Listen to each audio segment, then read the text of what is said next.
for our right to justice. We want the world to hear us. We want the world to listen to the legitimate voices and also to accept that we have given countless sacrifices, peaceful struggle, fighting against the highest occupation of the world and still remain unheard. So I think world needs to wake up before the world order collapses.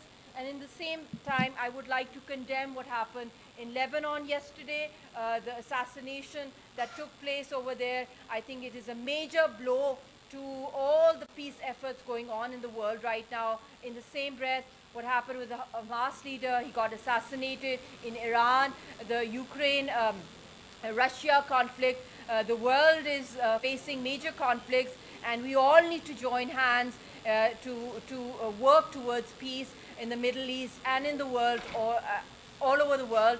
And I think it's high time that we listen to the most oppressed voices which fall under the UN agenda as the oldest pending conflicts, the issue of Kashmir and Palestine. The issue of Kashmir is connected to South Asia, and the issue of Palestine is connected to the Middle East. But due to the global impacts of these nuclear flashpoints and these global wars, I believe that we all need to join hands and need to become a voice for liberty, peace, and humanity in the true sense, and no lip service. So I think in the end, I would just like to say that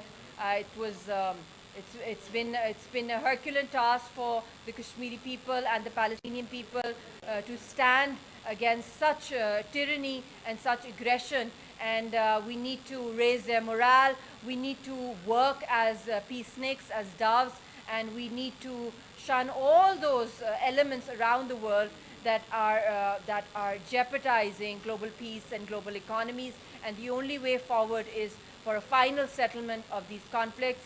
And during my interim setup as a Minister of Human Rights and Women Empowerment, it was a short tenure, but it was a historical step that I took, which was appreciated the world over, when I formed a consultative committee on Palestine, which was the first ever from Pakistan. And I think it was a great honor for us to host the Palestinian ambassador, and also to all those people supporting the Palestinian issue, and to resolve it according to international jurisdiction. I think this is on 1st of October is the last phase of these elections, and before that these letters will be on the table of all the diplomats. And please just look at your mandate, and please honor your mandate, and do not become election observers, and raise a voice, the legitimate voice for the Kashmiri people according to the international law. Thank you very much.